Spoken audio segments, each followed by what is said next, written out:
Bro Mathura नगरी में उग्रसेन नाम के राजा राज करते थे। उनका पुत्र कंस बहुत क्रूर और घमंडी था। कंस की बहन का नाम देवकी था। देवकी का विवाह वसुदेव से हुआ। विवाह के बाद कंस स्वयं अपनी बहन को रथ में बैठाकर विदा करने जा रहा था। तभी आकाशवाणी हुई, हे कंस, जिस देवकी को तू बड़े प्रेम से विदा कर रहा है, उसी का 8वां पुत्र तेरी मृत्यु का कारण बनेगा। यह सुनते ही कंस डर गया। उसने तुरंत तलवार निकाल ली और देवकी को मारने लगा। तब वसुदेव ने कहा, हे कंस, तुम देवकी को मत मारो, हम अपनी हर संतान तुम्हें सौंप देंगे। कंस ने दोनों को जेल में बंद कर दिया।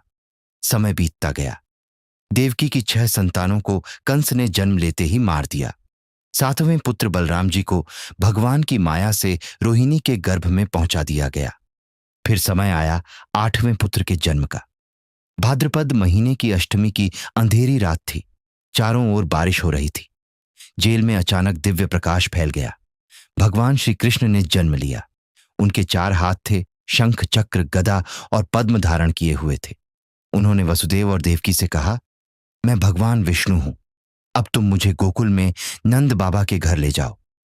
तुरंत जेल के सारे दरवाजे खुल गए। पहरेदार सो गए। वसुदेव जी कृष्ण को टोकरी में रखकर गोकुल की ओर चल पड़े।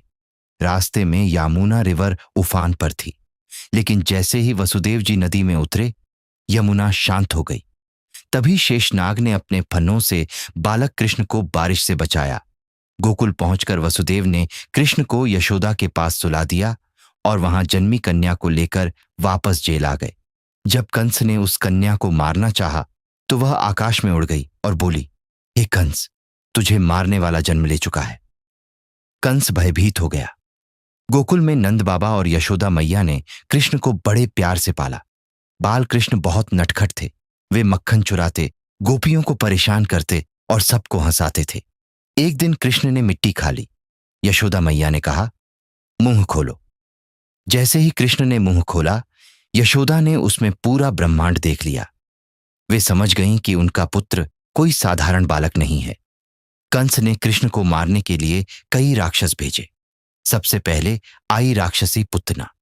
वह सुंदर स्त्री बनकर आई और कृष्ण को विष पिलाने लगी, लेकिन कृष्ण ने उसका प्राण ही खींच लिया। पूतना अपने असली विशाल रूप में गिर पड़ी। पूरे गोकुल में हाहाकार मच गया। यमुना नदी में कालिया नाम का भयानक नाग रहता था। उसके विष से पानी जहरीला हो गया था।